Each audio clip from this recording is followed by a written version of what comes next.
apostila, página 352, disciplina de História. O assunto de hoje é as revoltas do Brasil colonial.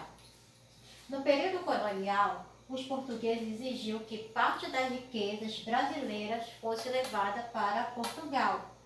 Isso aconteceu com o pau-brasil, o açúcar e o ouro. No início, havia bom entendimento entre colonos e o governo português, mas, com o passar do tempo, os brasileiros começaram a não aceitar o tratamento que o governo português dava à colônia. Por essa razão, várias revoltas ocorreram em vários lugares. Nós vamos conhecer hoje algumas revoltas que aconteceram durante o Brasil colonial.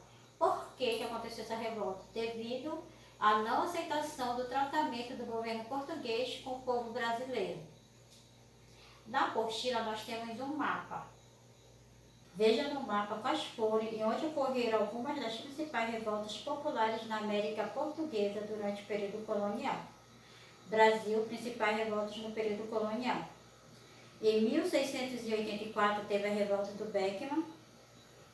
Em 1710, Guerra dos Mascatas. Em 1798, Conjuração Baiana. Em 1720, Revolta de Felipe dos Santos.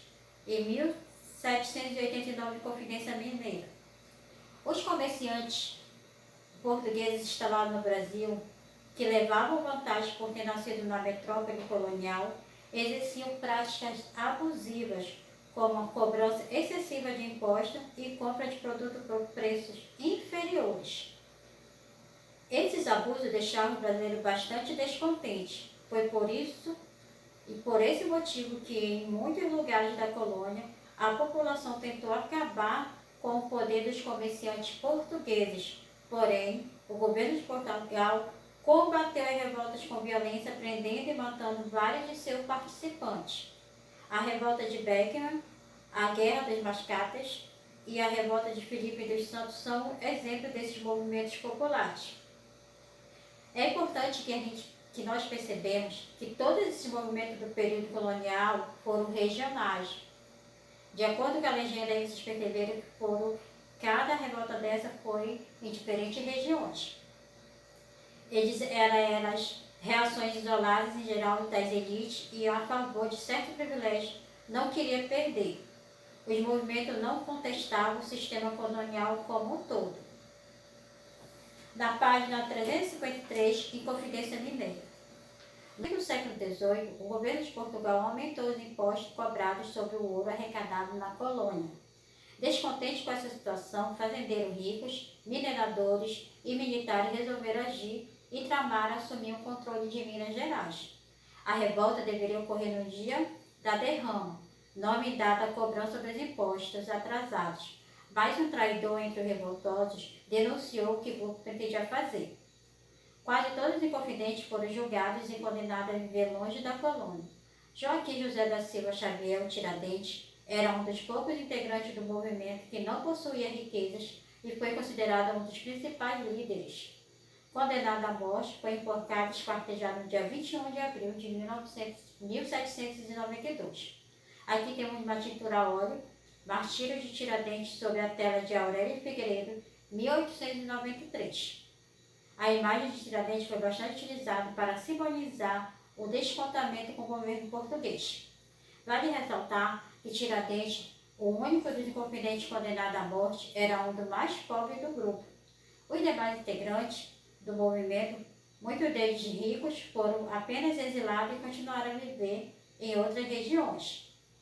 Conjuração Baiana.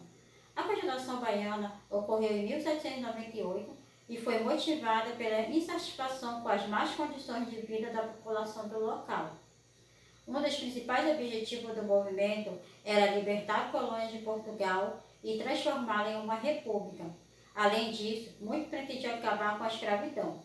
Contudo, os planos fracassaram depois que os revoltosos foram denunciados. Entre eles, muitos conseguiram fugir, outros foram expulsos do país e 4 foram condenados à morte. Responde a seguinte pergunta: o que há de semelhante entre a Inconfidência Mineira e a Conjuração Baiana?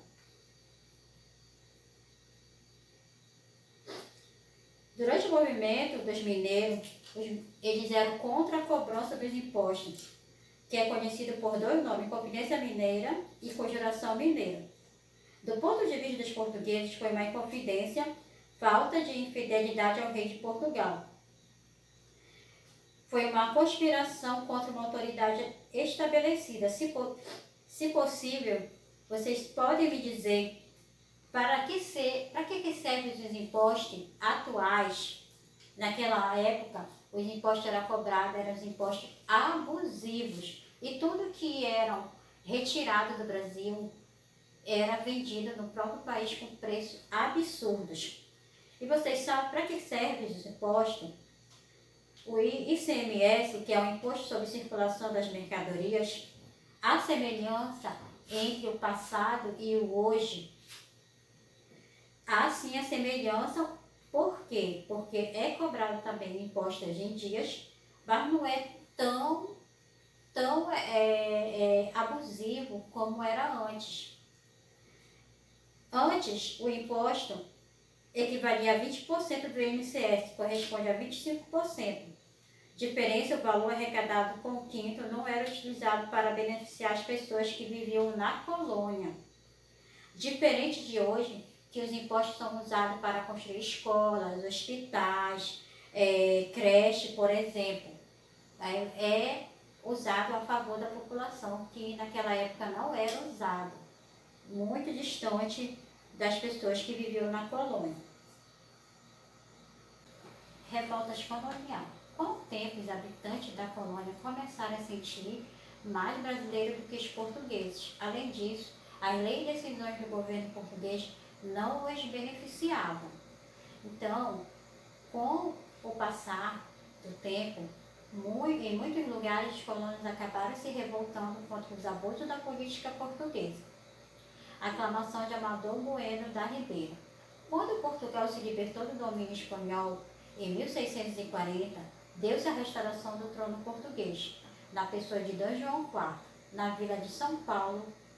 Porém, muitos moradores, achando que era uma boa ocasião para o movimento de libertação, resolveram aclamar o paulista Amador Bueno da Ribeira como rei de São Paulo. Então, eles tiveram essa atitude de aclamar de Amador de Bueno da Ribeira para ser o rei de São Paulo. Tendo em vista então que ele respondeu a essa aclamação com a vivas de D. João IV, rei de Portugal, em seguida escondeu-se no Monteiro de São Bento até que os moradores de São Paulo se acalmassem. Amador Bueno tornou-se conhecido como um homem que não quis ser rei. A revolta de Beckman. Em 1682 foi criada pelo governo português a Companhia de Comércio do Maranhão. Essa companhia pagava preços baixos pelos produtos maranhenses e vendia ao Maranhão mercadoria de péssima qualidade, inferior a preços altos. A companhia tanto explorou o povo que este acabou por se revoltar. Sob chefia de Manuel Beckman, essa revolta acabou a Companhia do Comércio. Depois, a autoridade expulsou os padres jesuítas da região. Os portugueses sufocaram a revolta e prenderam os principais chefes. Manuel Beckman, abandonado pelos companheiros, fugiu pelo interior e ele foi traído pelo seu afilhado Lázaro Melo.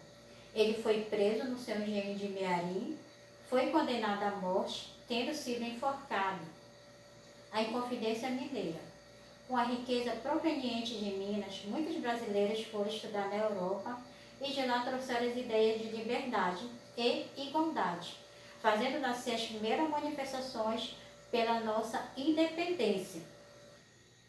Daí, eles começaram a se idealizar.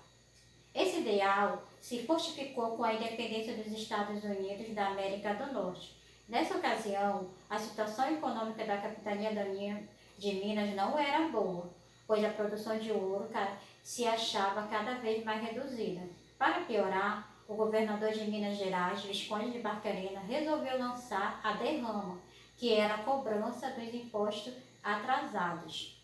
Em Vila Rica, começou o planejamento de uma revolta da qual tomava parte dos militares, comerciantes, padres, advogados e estudantes. Essa revolta pretendia libertar Minas Gerais e toda a colônia do domínio português, criar uma universidade em Vila Rica, estimular o desenvolvimento das indústrias no Brasil. Sua bandeira trazia uma inscrição em latim, Libertas Carceratamente, que queria dizer liberdade ainda que tardia. A revolta deveria estourar no dia da cobrança dos impostos atrasados, que era o dia da derrama. Os inconfidentes eram Alferes Joaquim José da Silva Xavier, apelidado de Tiradentes, Tomás Antônio de Gonzaga, Cláudio Manuel da Costa, Alvarenga Peixoto, José Alves Maciel e outros. Os inconfidentes foram traídos por Joaquim Silvério dos Reis, que denunciou todos os planos ao governador Visconde de Barcarena. Daí, eles foram, Joaquim da Silva Xavier foi praticamente, assumiu toda a culpa. Com isso, a derrama foi suspensa e os revolucionários presos. Condenado à morte, Tiradentes foi enforcado no dia 21 de abril de 1792, no Rio de Janeiro. Os outros conspiradores foram processados e condenados no exílio perpétuo, a maioria na África. Tiradentes é considerado Martim da Independência. Então, pessoal, essa foi a nossa aula de hoje. Qualquer dúvida, me chame no PV, tá? Até a nossa próxima aula. Beijo!